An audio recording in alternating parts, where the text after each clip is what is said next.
Good afternoon. My name is Ravi Pendse. I have the privilege to serve as the Vice President for Information Technology and Chief Information Officer at the University of Michigan. I'm also a faculty member in the EECS department. Welcome to the Distinguished Lecture Series, Leadership in Technology. In this series, we invite you to hear from industry leaders and hopefully find inspiration in their journeys. Today's event is sponsored by Information Technology Services and the College of Engineering. A special thanks to those of you who submitted questions in advance.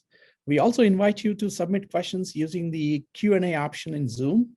Our plan is to take questions throughout the event, so start typing your questions if you have any. Tag teaming this event with me today will be Dr. Michael Wellman, Lynn A. Conway Collegiate Professor of Computer Science and Engineering, and Richard H. Orenstein, Division Chair of Computer Science and Engineering at the University of Michigan. Michael has been a wonderful colleague and a friend. Thank you, Michael, for being here and welcome. Thanks, Ravi. Glad to be here. Great. Our distinguished guest today is David Goeckeler, Chief Executive Officer of Western Digital, an amazing leader, mentor, and a dear friend. Prior to joining Western Digital, David was Executive Vice President and General Manager of Cisco's networking and security business, a $34 billion global technology franchise. A 19-year Cisco veteran, he led a team of more than 25,000 engineers and oversaw Cisco's networking and security strategy acquisitions, including Duo Security, by the way, our Ann Arbor company, and more. I know this for a fact that David was the go-to engineering leader in Cisco and well-respected across the company and in the world. David holds bachelor's degrees in computer science and mathematics from University of Missouri at Columbia, a master's degree in computer science from Illinois, and a master's degree in business administration from both Columbia University and UC Berkeley. On a personal note, as I indicated to you, he has been a wonderful friend, mentor, and a colleague for 15 plus years. David, it is such a pleasure to have you with us today, and welcome. Thanks, Ravi. It's great to be here, and thanks for the invitation. I look forward to a fantastic discussion. Now, we are looking forward to it, and we are very excited to have you, and we are grateful. So are you ready to get started, David? I'm ready to jump in, absolutely. All right, great. David, I still recall our first meeting, which occurred many years ago, where we ended up talking a lot about algorithms and coding and development of software and on and on and on. And I found that discussion so refreshing and so much fun. So I wanted to talk to you about what inspired you to get into computer science. Can you share with our viewers your story of being a computer scientist? Yeah, it was kind of an interesting start and maybe a bit serendipitous. I'll give away my age a little bit here. I grew up in St. Louis, Missouri. Went to a public school, and when I was a senior, the school got their first computer that could be used for the students, and nobody in the whole school knew what to do with it. It just kind of sat in a room. So I figured out how to write software to at least do something with it and kind of help some of the instructors and the teachers figure out how to use it and what to do with it. And that kind of got me started. And then when I went to university, I started out in engineering, I think industrial engineering. That lasted about maybe one semester. And then I transitioned to computer science full time. It was just something that was really enjoyable to me, and something that came pretty naturally, quite frankly. Writing software, I really enjoyed it. And it's led to a tremendous career. No, I mean, I know for a fact, David, that the engineers who have worked with you in Cisco greatly appreciated a leader who understood their life, everyday life. And they still speak volumes about you in terms of your leadership and your ability to pick up on challenges and opportunities that they had, and you help them get to some amazing places. So thank you for your leadership there. I'm going to go over to Michael. I think he has a question for you. Yes, thanks. So I expect that quite a large fraction of our participants are students or aspiring entrepreneurs who are thinking about the job market. So what is your advice to them for breaking into the job market in today's environment? And on the flip side of that, how do you advise companies and teams who are trying to recruit and retain the best talent? Yeah, so I'll tell you what I look for in people that I hire in almost any discipline, and it starts with you've got to be outstanding in what your field is. If you're a computer scientist, you have to be an outstanding computer scientist. If you're an engineer, if you're a physicist, you've got to be really good in your domain. That's kind of like the table stakes of contributing at a professional level. And then I look for two other characteristics that I've found are incredibly important as far as how you manage a career and how you be successful as a professional. And that is, the first one is just grit or perseverance. You got to really be able to persevere when things get tough. Things aren't always easy. You always don't have great information, depending on where you work, and you've got to stay focused, and you've got to be able to be successful when other people get distracted. And that is a hugely important skill. And then the other skill I find in people that is really important, but it's really quite rare. It seems easy, but you have to be able to change your mind when you're given new information. And this sounds simple, but it's not easy because people tend to get they dig in on their point of view. And what you have to learn is, like, we live in a very dynamic world. Every day I get up in the morning and it's a new world, and there's new data, and you have to evaluate what's in front of you, and you have to decide what is the best direction forward. That doesn't mean you make a new decision every day, but what it means is you keep an open mind and you realize you don't know everything. And when you get new information, you have to factor that into what you're doing. And I think if you can do those, if you can be really excellent at what you are as a professional, you got to be excellent at your craft. That's the table stakes. And then you add these other skills on top of it, you're going to be very successful. As far as organizations, how to build organizations that are successful and want to retain people. And this is what I've spent the last 20 years of my career doing, all the way up to the point, as Ravi said, I had a team of 25,000 engineers, and now at Western Digital, I have a team of 65,000, 70,000 people. And I often get this question, quite frankly, in times of stress on organizations. Like, organizations are going through big leadership transitions or big shock. Throughout my career, I've been a person that's come into new organizations when they're under distress, let's say, or need to be turned around. It's a little bit of what my specialty is. And people ask me, how are you going to make this a place? How are you going to retain all the engineers? And I have a very simple answer that's very hard to implement. And it's, I'm going to make this a place where people want to work. And it's just that simple. You have to create an environment that people want to be a part of. I have a core belief that people want to be part of something larger than themselves. And if you can, as a leader, if you can create that, if you can create this environment, I mean, obviously you have to have a mission on what you're building. You have to have passion behind that. It has to be important work. But all of that, then you have to put a team of people together that support each other, that realize, I think one of the things I learned in software development, especially professional software development, where you're working on really, really, really big systems, you don't do anything by yourself. It's a sense of, how do I bring a team together, and a team together that supports each other, a team that is going to be successful, a team that has that grit that I talked about. And if you can create that environment, then I think it's what attracts people to want to be a part of it. And I've seen this over and over again. You can pay people, there's always a thing of paying people more, all that kind of stuff, but that has its limits. It seems like a lot probably when you're early in your career, but it's not what works over the long term. What works in the long term is being part of a team that is going to do something and are going to be successful together. And as a leader, how you create that is a really, really important thing. And it's something I spend an enormous amount of time thinking about. But if you can do it, I think you're going to attract all the talent in the world. That's terrific, David. I heard adaptability, flexibility, humility, larger than themselves, all these attributes are so critical. And that actually leads me to my next question, where, it is well known that you're an amazing leader, well respected. Just to give you a data point, when I posted about this event in LinkedIn, many of your former colleagues private messaged me about how much they appreciated you and how much they miss you, just so you know. And I know recently Cisco was named as the #1 company to work for by Fortune magazine. And I know a lot of that, while Chuck deserves plenty of credit, but so do you, because you created that environment that you talk about. So I would love to hear, we have a lot of aspiring leaders and leaders in our audience.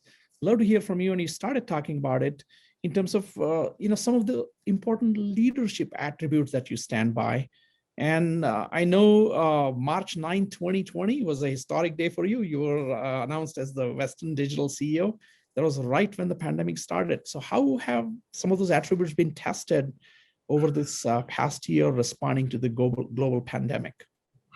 Yeah, so let's talk about the leadership one first. I mean, I tell people that work for me all the time, like, this is the life you chose. If you chose to be a leader, you have to lead. And it's really important because there was a point in my career where I had a choice to make. I could stay and be, an individual contributor that builds technology, hands-on, and that is a fantastic career. What I found is that all the analytical skills I use to write software and build big systems, I could use to think about organizations and people. And that's what I think leadership is about, a whole bunch of things, but I have a pretty simple model. One is, if you're a leader, you need to be in charge, right? You need to take it seriously, because you have people that you have an organization that looks to you for leadership. And if you don't tell people what you want, if you don't express what the value system of the organization is, then everybody's just confused. And that doesn't help. Then you have to set a strategy of where you're going to go. And then the fun starts, which is, how do you put all of the pieces together so it works? And I have kind of a simple model I've used for many, many years. You have the needs of the business or the needs of the organization, and you have the needs of the individual. And you have to figure both of these out. And then you have to figure out how to put it all together. It's like a big puzzle. Every person is different. What drives them, what their capabilities are, what their skills are, lots of things, what they want to do, what they're capable of doing. So everybody's like their individual puzzle piece. And then you have, what are we trying to create as an organization? And then how do I get those two things in line as best I can? I'm going to put the right person in the right role at the right time to get the right outcome. And ideally, in a perfect world, you're going to get the needs of the individual and the needs of the organization perfectly matched. So everybody's going to be doing exactly what they want, exactly what they're capable of, and getting great fulfillment out of it. And the business is going to get exactly what it needs. And, the more of that you can create, and then sometimes it's going to be tilted to either side. Like, you're going to, the needs of the business. Hey, there's times we just got to get stuff done. Or you're tilted towards the needs of the individual. You're off learning new skills or training or whatever it happens to be. But as a leader, and that's a dynamic thing. And so that's why it's always changing. I think a lot of time in organizations, people get caught up on, why do we reorganize all the time? Well, because we're in a dynamic world and we're always trying to change this, get this equation just right. And so I think if you're a leader, if you can think about that and you think about all the people you have and you're responsible for all those people and helping them make them successful, then you have to understand, what do they need? What do they want? And how do I put them in a position of success? And what I found throughout my career, almost exclusively, when you see organizations that aren't performing or people that aren't performing, it's a structural issue. It's not because I have a core belief that 98% of the people get up in the morning, they go to whatever they're going to do and they want to be successful.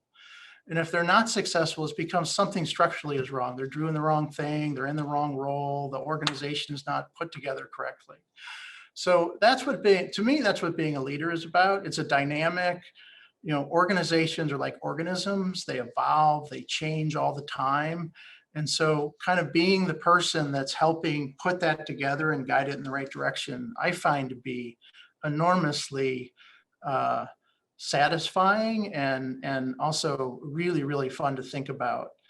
Now, the pandemic was something, you're right, I was at Cisco for 19 years. I had a great job. Like I said, the team there is fantastic. Chuck Robbins is a close friend. I think the company did great things, is doing great things. But I had the opportunity to go off and be CEO of a very large company, a global company. That doesn't come along very often. So I took the opportunity to do that. And sure enough, my first day was March 19th. And I think, or March 9th, I'm sorry, March 9th. And I think on March 11th, the WHO declared the global pandemic. So that's not something you really plan. My first week in the job, my very first decision was to send everybody home for work from home, all the professional employees. Now, we are a fully integrated company. So we have manufacturing facilities all around the world: Philippines, Malaysia, Thailand, China. We have an enormous joint venture with a company in Japan, Kyokusha. We probably have the largest fab in the world, Yokkaichi. And so keeping all of those running and getting people into work in the middle of a global pandemic was something that was amazing to watch the team operate. I mean, the team was operating on the pandemic. We were in China in January, obviously it was going on there, but just to live through that and then see from kind of a front row seat the impact on, like, at the same time, everybody needed more technology. Like, all of a sudden the need for technology was exploding. And on the other side, the ability to produce that technology was somewhat compromised. So keeping, there's not many times in a business where you have a supply side shock and a demand side shock simultaneously. And so trying to keep everything in balance and keep the organization going, the team just did a tremendous job of driving that forward. No, that was quite an amazing time for everyone, and especially leading a new company, a global company, as I said, manufacturing, software development, all of that together. So kudos to you and your team for pulling that off. And I'm proud of my team here at Michigan, where we were in a similar situation on a smaller scale where we had to move everybody online overnight as well. But I think Michael has the next question for you. Yes, I'd like to go back to your background. Ravi asked you about entering the field of computer science. I know you pursued education in computer science and mathematics, got a master's in computer science, and then ultimately master's in business administration. So reflecting on your educational experience, were there any courses or other parts of your education that were particularly important in preparing you for the career that you've had? Yeah, I would say that I would say in a couple of ways. So first of all, as a computer scientist, I think if I think back on some really formative courses I had, I remember when I went to Illinois for a graduate program, and before we even started, they got us all in a room and said, you might have this same thing you tell new grad students, like, okay, folks, you need to take this seriously, because everybody that's in the room, there's 10 more people that want to be here that didn't make it. So it was like, first of all, take it really seriously.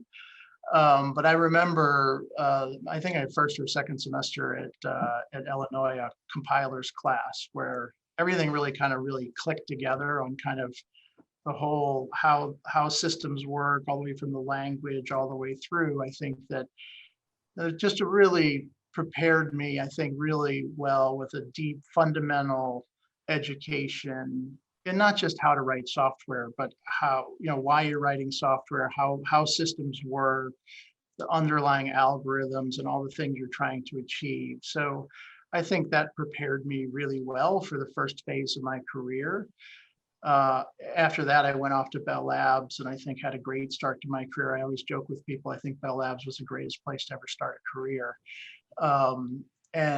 But then I think really formative, I made this transition at a certain point to leading organizations, as I've talked about. And when I was at Berkeley, I took some classes in leadership and quite frankly, power dynamics that completely changed my perspective on how to think about organizations and how to think about how do you get stuff done. And the whole idea that, one, if you're going to get anything seriously done, you have to have a lot of people. Like nothing, organizations, big things are done with big organizations for a reason. And then if you're going to have the bigger organization, you have like you got to have some organizing principle, and somebody's got to be in charge. And so how do you think about that? Like, how do you make that happen? And then how do you then drive what you want to have happen to get done? And kind of how do you think about how do you accumulate power, and then how do you use it to drive an organization the way you want to? And the way you think about those questions, as opposed to, I think most people think about them in very negative ways. Like they think about, oh, politics that goes on in the office and all this kind of stuff. And I think you have to reframe your point of view that that's not really what it's about. It's about how you're going to drive a big group of people forward, and how are you going to get people to follow you? And I often have this conversations with really elite technical talent, quite frankly, really elite technical talent, like best in the world kind of people that think that they should just show up, and because they say something, that's what everybody should do. And it's like, it doesn't work that way, right? That's one of the things you can do to influence. Like, how do you influence other people to get things done? And it's not just having the right answer. It's having the right answer at the right time. It's about building consensus. It's about understanding other people's motivations, all these kinds of things. So how do you think about that? How do you then make things happen? And again, there's a lot of research on it. It's something that you really need to understand if you want to be a successful leader in any domain, I think.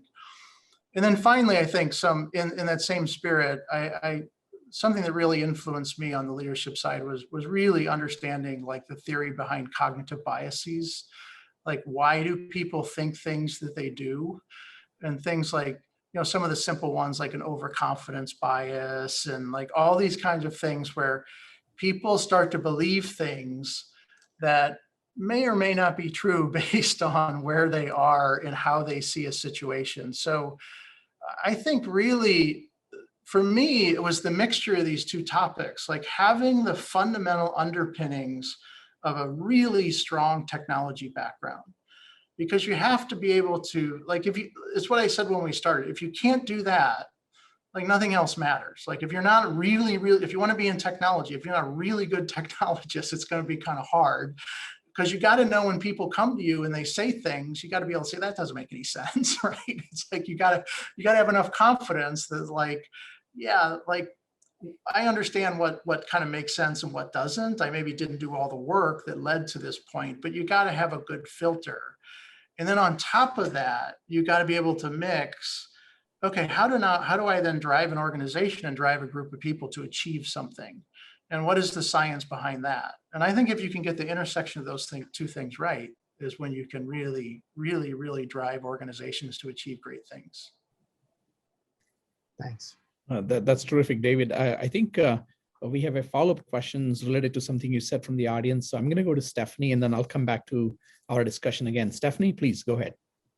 Sure. Hello. This question was submitted by an audience member related to course selection and fields of studies. So the question is, despite the ongoing growth of the software and algorithm field, what do you think is related to the relationship between the hardware field and software? So related to the future growth of the hardware field, who works on transistor level device work? And then this individual shared that they have many friends who just switch to computer science, no matter what their background is, just because they think it's a better field in terms of a job search. So what would you say to people who choose to stick with the fundamental device work? I would definitely encourage them to stick with it. So this is a really interesting topic I've spent a fair amount of time thinking about. And it was, obviously I'm a software developer by training. I've run all different kinds of businesses and have all different kinds of, and right now I work in a company where we build, stuff that really fundamental science, physicists, material science, all kinds of semiconductor process on NAND flash memory, which is like massively impressive.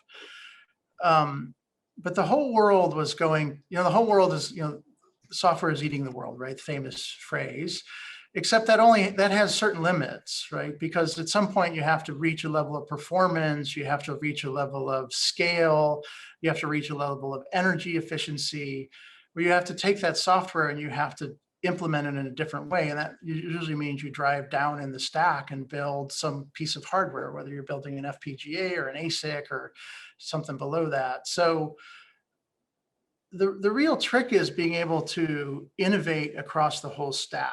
I can integrate in software, I can integrate all the way down into devices and build the right system. And what's been fascinating to me working in Silicon Valley for the last 20 years is there's like all this talk of like, if it's changed now, it's changed in the last 3 or 4 years. But if I go back 8 years ago, 10 years ago, some of the conversations I'd have with Ravi and those things with our customers, like, well, we're going to virtualize everything. Everything's going to get virtualized and the whole world's just going to be software running on general purpose processors. That was the big thing. I don't know, Ravi, how long ago was that? 5, 8 years ago? About 8 And years. it's a great direction, but I think what people found out is it has limits. Well, I can't run everything on general purpose processors because I would need like a whole truckload of them to do, some pretty straightforward things. And you saw the most advanced software companies building hardware teams as quickly as they could. I'm going to build general purpose or special purpose AI processors. I'm going to build special, in my previous life, we built special purpose networking silicon, and the whole people kept telling me, oh, that's all going to be generalized on, networking is just going to run on general purpose compute. I'm just like, that'll never happen. It's just too slow, too energy efficient. There's a reason we were building networking silicon for the last 30 years. And really kind of behind the scenes, the rest of a lot of technology was moving in that direction while all the conversation was about software taking over everything. So there's a very healthy mix. There's going to be a very healthy mix for a very long time, because if you're going to do anything at scale, you're eventually going to have to go down and do some kind of device development. So I would very much encourage people to do. I have kind of a simple thing. People always say, do what you love. I have a little different spin on that. It's like, do what you're good at. Because if you're really good at it, it's easy. And if it's easy, you keep doing it. So you may love it. I mean, I love to play golf, but I would make a terrible living if I tried to do that. But, writing software was straightforward for me and I liked it. And so it's like, keep doing what you're good at. And the world, there's a market there for it in technology. We can talk a little bit more about my view on the technology world, but we're just getting started in my book. We got a long way to go. I think that's great advice, David. Continuing that conversation based on your current role and your experience in the security space at Cisco, universities, entities, enterprises are all constantly under attack in terms of information security risk. Most recently, FBI issued an advisory for all educational institutions because we've been under tremendous attack. I'm fortunate that at Michigan, led by Saul Berman, my CISO, we have a fantastic security team. And so far, they've done a really good job. And I always say so far, and I keep my fingers crossed, so far so good. But I would love to hear, your thoughts on the state of security, information security, so to speak, based on your previous role and your current role. And, what kind of challenges do you think will continue facing in this space? Yeah, so I mean, as you know, Ravi, when I was at Cisco, I led the world's largest enterprise cybersecurity company. I just had an unbelievable team there, the Talos team, some of the best cybersecurity folks I've ever seen. I would recommend their website. But it's this is a very, very difficult problem, as you know. I kind of think it goes back to, again, I kind of see the world through the eyes of a software developer. And I think the software industry has got a really, really difficult problem. And that is the way software is built today with so much open source. You have this asymmetric problem where you've got to, if you're the enterprise or you're the university, as you know, Ravi, you've got to protect everything and somebody's just got to find one way in. So it's a really hard, and the people you're facing are massively sophisticated. I think one of the things where cybersecurity got really pervasive is what I talk about is the democratization of software talent. Again, I talked about my career. Early in my career, it's interesting to me. I have older siblings that really didn't have the opportunity to study computer science because it wasn't available, and they were only like 3-4 years older than I was. And so, although the discipline's been around for much longer than that, this idea of it being a commercial, something you build your career on, has really happened over the last several decades. And so it used to be that getting access to world-class software talent was really difficult. There wasn't as much of it in the world. The people that could do it found lots of stuff to do. And that now has changed where anybody can hire world-class software talent. I mean, people learn software development as little kids, right? So you've had this democratization that now our adversaries have access to just as good a talent as any of the rest of us. They have access to just as good of capabilities. And so when that happened, now you have this kind of asymmetric environment that's going on where you have all these people out there, and it's very lucrative, right? I mean, very lucrative. I mean, my threat intel guys in my old job used to be able to point me to a Bitcoin wallet, and they could just watch it go up all the time with all the ransomware.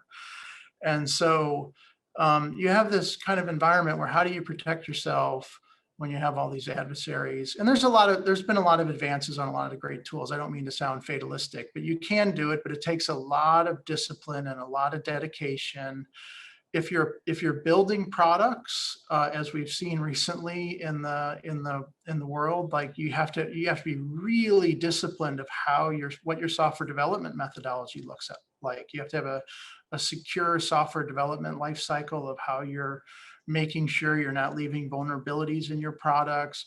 You have to constantly be red teaming your products if you're building products to, better define your own vulnerabilities for other people. So it's a very, very difficult environment. I think there's a lot of innovation on both sides of it.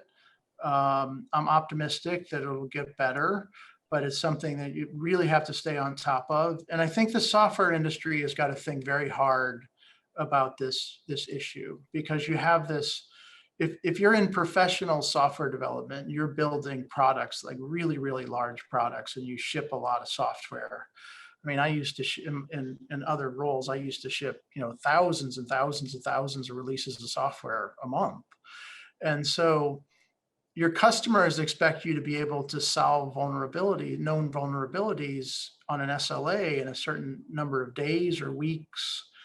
And it's unclear that you can even get your tool chain in place to do that, or even understand what software is even in your product. So I think that this is an area that I think has continued to be ripe for innovation, is kind of the whole software tool chain, how this works and how it's run, given the security environment we're all in. Very well said, David.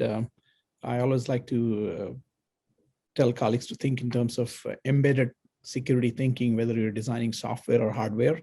The security cannot be an afterthought in today's world. It needs to be embedded along the way. And to your point, a lot of testing, a lot of red team testing has to occur along the way. And we have to keep challenging each other. So hopefully the good guy individuals can stay at least a few steps ahead, hopefully. That's the hope. And Stay ahead. Yeah, go ahead. Stay ahead and at least be able to detect as quickly as possible. Right? Well said. I know we have quite a few questions from the audience lining up. So I want to go to Stephanie to see if she has a question she'd like to ask, and then I'll come back to Michael after that. Yes, thank you, Ravi. David, we have a question about someone says they're concerned about cybersecurity of their infrastructure systems and how to improve it. Can you speak briefly about what kinds of incentives you've considered in corporate decisions about how much security to build into your products? Oh, I think it's really not an incentive. I mean, I think if you think about this in an enlightened way, I mean, the role I'm in now and the role I was in previously, we're building software and we're building systems that the whole world relies on. I mean, at Western Digital, basically 40% of the world's data is stored on one of our devices. So it's not really an optional thing to think about. You have to think about, And when I was at Cisco, basically it's the backbone of the world's internet, pretty important technology franchise in the world. So you have to, I think if you consider yourself a professional, there's a difference between, again, speaking as a software developer, there's a big difference between being a professional software developer and somebody that writes code. Because this is hugely important that people need to understand if you're going to get in the field.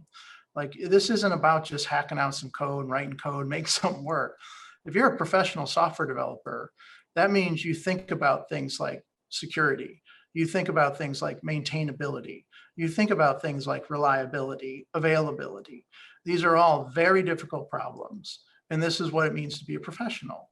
And if you're not willing to do those things, then you're not a professional. I don't need people that work for me that don't want to be professionals. If you want to get paid to be a professional software developer, then write professional software. Don't write, something that's just hacking something together. There's time and place for that too, but that's not what professional software development is all about.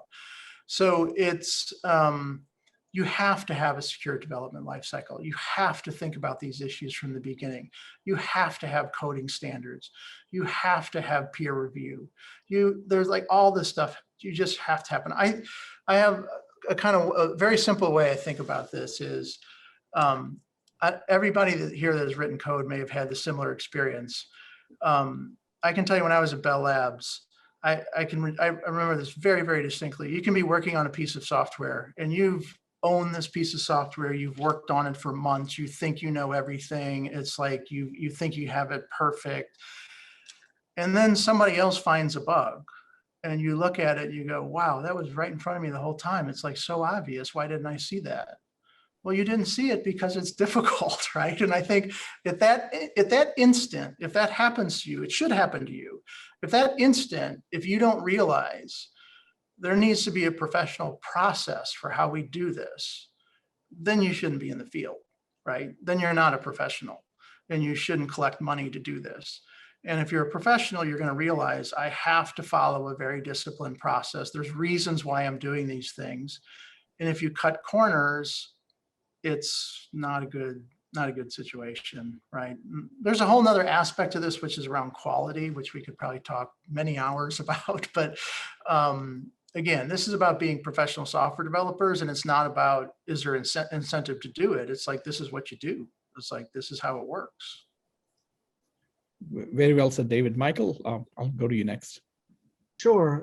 Moving from one huge challenge for our field to another very different one. And I'm talking about diversity. We appreciate that to solve challenging problems, having diverse perspectives on a team is really important. And when you're building technology for the world, it's really important that we have perspectives in the design room that are reflecting the implications of that. Computer science has a very difficult problem with diverse representation, and notoriously the tech industry as a whole does. What are your thoughts? What are you doing to try to improve the diversity that is involved in your company's activities, and what are your thoughts about how the tech sector overall could improve the diversity of its workforce?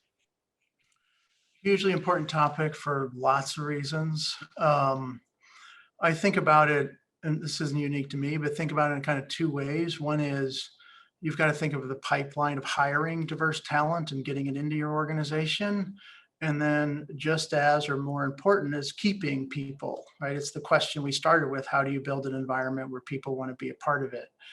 And diversity is a big part of that. Like, if you want to, you need to build an environment where everybody feels like they're a part of it. And again, what I said earlier, every individual is different, and you need to figure out what every individual wants to get out of coming to work every day or being a part of your organization. Diversity is a big piece of that. Not everybody is the same. You got to do things. You got to customize the approach to for individuals, and then that's best for the organization. So, making sure people stay is a lot about making sure people feel like they belong, making sure people feel like they're working with other people that share similar values and backgrounds. They're not the only person. We have this thing of the only. You can't be the only.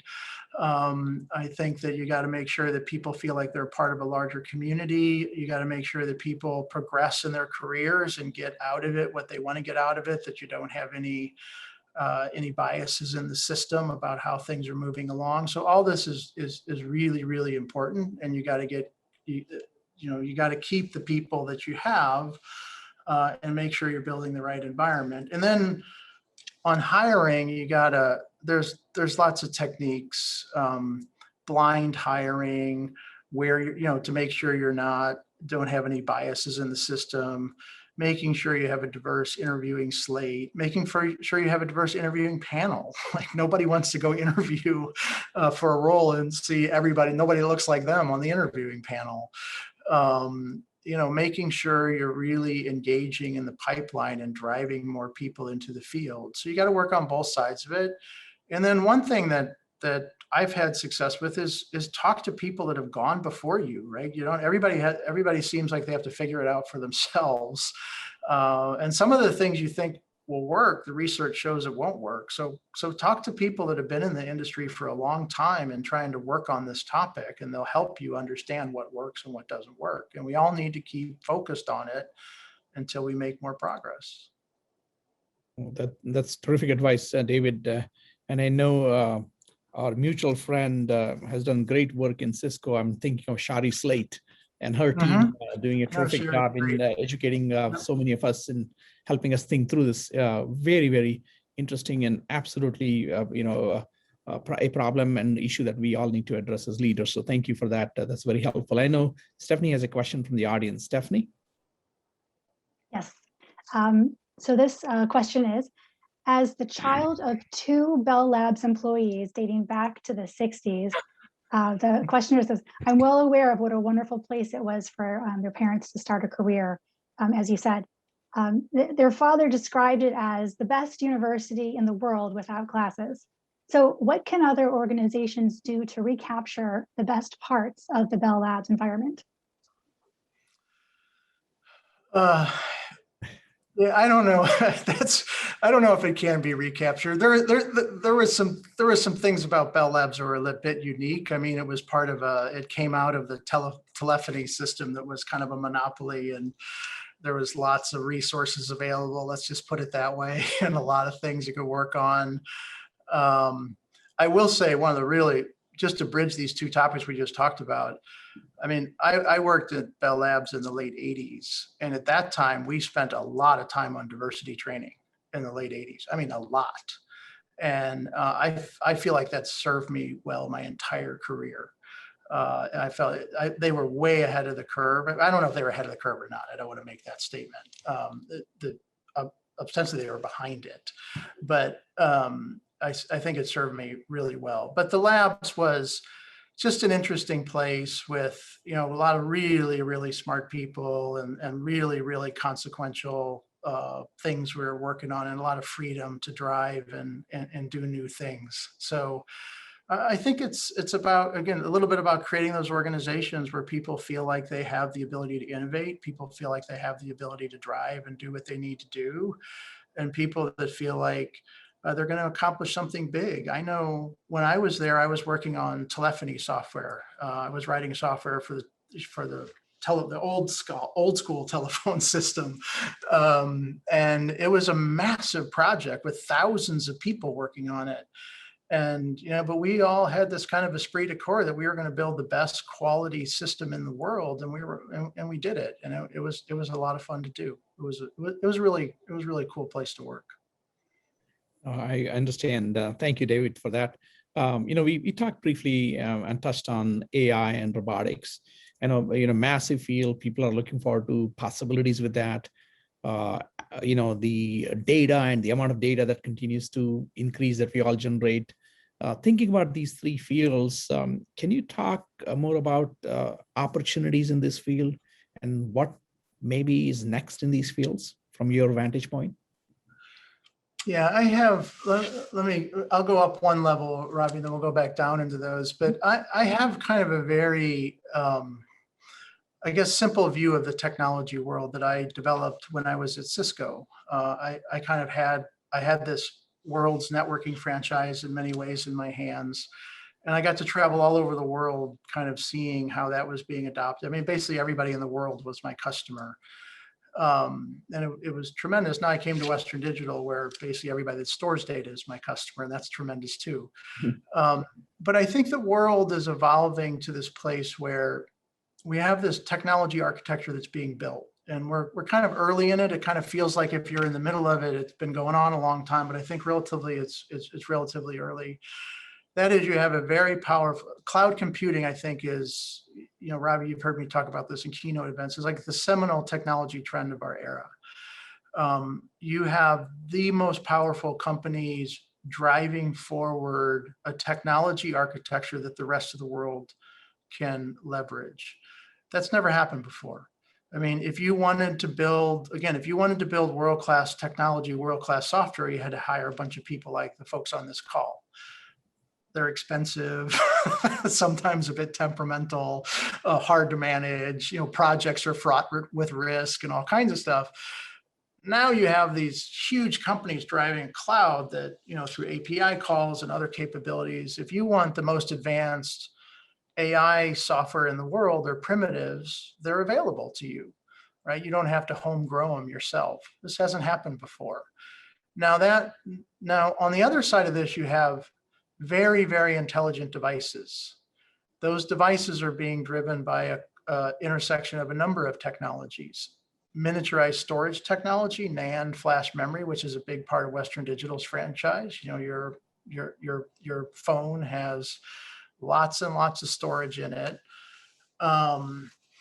Obviously, processing technology, user interface technology. So you've got these incredible set of devices that are being driven, across the world. And it's like an evergreen market. There's just more and more of them all the time. I used to tell people one of my favorite commercials was, I think there was a commercial where people were sitting on the corner of a city street, all with virtual reality headsets on. And while I pray for humanity, if that actually happens from a technology perspective, it's great, because the amount of bandwidth being consumed and data being stored is incredible. So you have these two worlds, one at the center with this incredibly powerful cloud that's getting more and more powerful. And it's getting more and more powerful at a rate that is almost unprecedented. The scale it's growing at. The size and the scale and then the growth rate are just unbelievable. And then you've got all these devices that continue to innovate and continue, like new devices all the time. These are tied together by high-speed networks. And those networks are getting faster and faster. And I used to sit at the view of the network, and 5G's been talked about for a while. It's here now. But you also have Wi-Fi 6, which is getting faster. And so you have this technology platform that the world is creating. You have a very powerful cloud, very powerful devices, and then you have networks that tie them together. And then you have this kind of virtuous cycle. The devices access the cloud over networks that are faster and faster. And the interesting thing is, each piece of this architecture is evolving at its own pace. Like, networks get faster, independent of the cloud and devices changing. The cloud changes independent of networks, and devices change independent of the other two as well. So the intersection of these three things are innovating at an incredible rate. And what that is doing is that is allowing the rest of the world, is building a platform that the rest of the world innovates on top of. Right? So now a bunch of innovators can go out and change the world. I used to joke with some of our customers, Ravi, that nobody built high-speed networks so that, you didn't say, well, one day you're going to walk out on the corner and you're going to press a button on your phone and a stranger is going to drive up in their personal car and give you a ride somewhere. Nobody said that. Nobody said that's why we're building all this technology.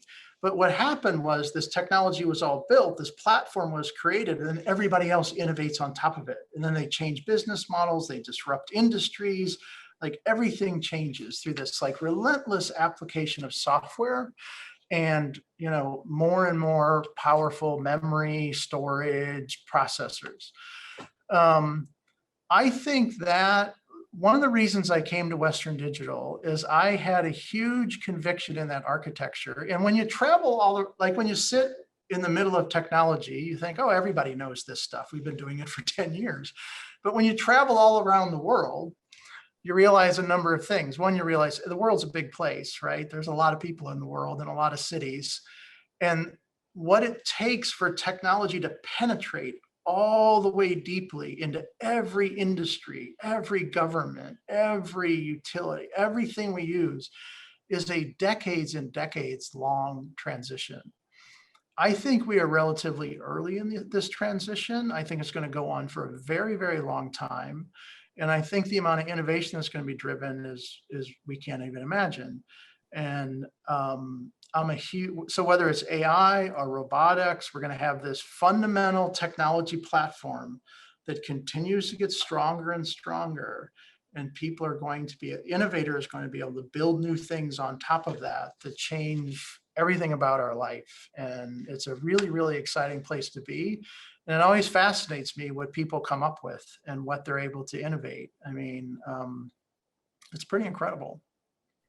Now, talking of Western Digital and the innovation, I think Stephanie has a question related to that. Stephanie? Yeah, well, I have a question follow-up related to storage from the audience. And this is, how close are we to the inflection point where SSD, or solid state drives, for folks who might not know, overtakes HDD, hard disk drives, for mass storage? We're very far away. Right? So so first of all, HDDs. I mean, hard disk drives, I kind of had a view of hard disk drives like most people before I came here. Oh, this is what used to be in my laptop, and now I have a solid state drive, right? Nobody have a hard drive in their laptop anymore. Actually, like 20% of the world still does, but it's going away. But what hard drives are is now the foundation of the cloud. What that technology architecture I just talked about.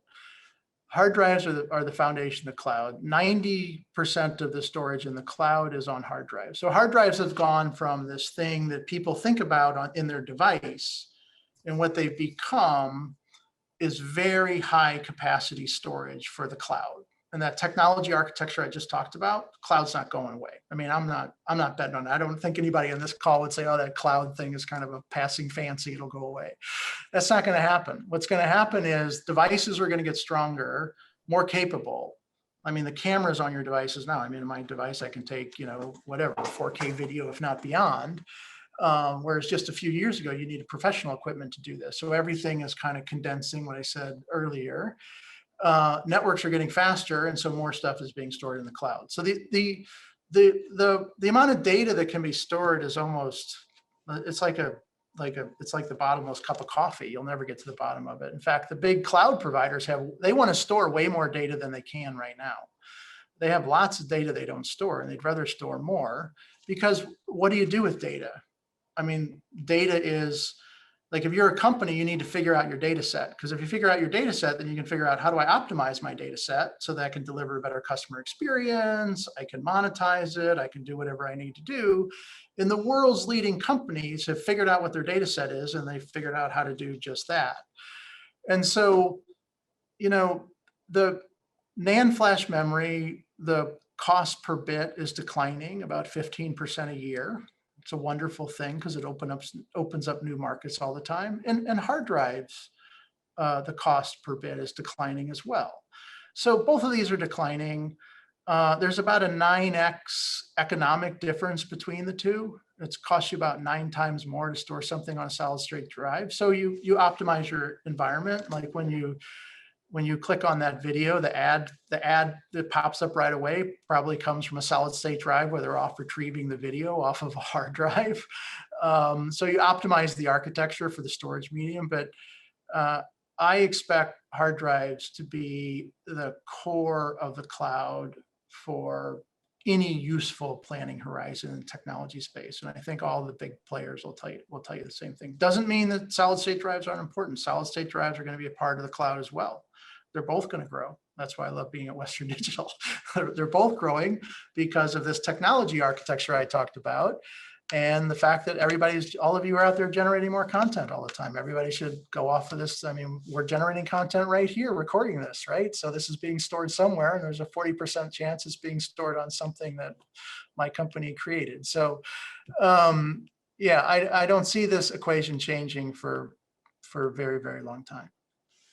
That's interesting, David. Thank you. I had not made that connection of cloud and hard drive storage. So thank you for clarifying and mentioning that.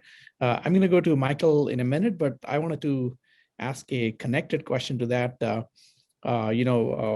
This is Ford and General Motors right here in our backyard, and all of these companies are overall struggling with microchip shortages overall. Any thoughts, guidance on what's going on and how you're addressing it in your world, and is there a light at the end of the tunnel, so to speak? Yeah, there is a light at the end of the tunnel. People will scale up. I mean, it's this technology architecture I just talked about. I won't go through the whole thing again. I mean, I had huge conviction that this technology architecture is the underpinnings of all of our future. That's why I came to Western Digital, because you can probably figure out by now, Western Digital plays in the cloud and the device. So we have a very unique perspective on all of this. What happened is a global pandemic came along, and this technology architecture that I believe was already in place. We just had this massive acceleration of everybody using it. Like, again, I would probably be in Ann Arbor today having this, right, as opposed to over Zoom, but we're doing it this way and it's great. But all of a sudden, everybody, their lives had to be more technology enabled, like literally overnight. Now, the good news is that technology architecture was there. I mean, can you imagine if we would have had this kind of global pandemic 20 years ago and everybody didn't have these kind of collaboration tools? So life was able to go on, and everybody realized, like, hey, my future is going to be dependent on my ability to leverage technology. If you're going to go to school, you're going to need technology. If whatever you're going to do in your life, you're going to need more technology. So the whole world has become more technology enabled. It's massively accelerated. And this has put huge pressure on the supply chain, because the supply chain was optimized for kind of a set of scenarios of how growth was going to happen in the future. And all of a sudden it's like, oops, like it just shifted up dramatically. And, you're talking about building, again, we're a fully vertically integrated company. I have like factories around the world and fabs and these giant facilities that are actually quite expensive. They cost billions of dollars to build and take time, and you got to train people. And in the semiconductor space, you got to build the tools, so the ability to like bring new capacity online it takes time. It can take, months, if not years. In fact, probably the quickest is 9 months. And it's if you're getting into building new real estate and things like that, you're talking years. So I think the whole industry now is figuring out what is the new normal? What is it going to look like? I don't think we know yet. I think we know that the world's going to be more technology enabled. We don't know what the new steady state is. And as that, the industry will respond to that and add the capacity to match supply and demand. And right now we've had this huge demand side surge, and you haven't had time for the supply side surge. So hence you see the issues. And just one more note, that some of the most of the investment in semiconductor process is what we call on the leading edge node. So you're going to invest in 7 nanometer, 5 nanometer, that kind of stuff. Like, you're always pushing the envelope forward. And a lot of this demand is now coming on the trailing nodes where nobody invests in. So you have the capacity, people still use it. And so getting all that squared away is also a complication, but the industry will adapt, and we'll get there. No, that was terrific, David. We unfortunately are only 30 seconds away, so we'll have to make that the last question. I do want to thank Michael and David, especially you, for taking the time and joining us. This was exciting. You talked about being in Ann Arbor in person. We would love to have you in person in Ann Arbor when our schedules align and travel is finally possible safely. But thank you again. We are grateful to you for your time. This was wonderful. And I look forward to seeing you, my friend, in person sometime soon. Thank you so much. Thank both of you, Dr. Wellman, Ravi. Thank you very much. It's been a great joy for me. And I do look forward to getting to Ann Arbor, and I'll sit in on some of your classes. One of my favorite things is going to school. So I'll look forward to getting there and enjoying the environment with all of you. Thank you very much. Thank you, David. Take care. And Michael, thank you. And thank you everyone for joining us. And we'll be back in touch again soon. Thank you all. All right, take care. Take care.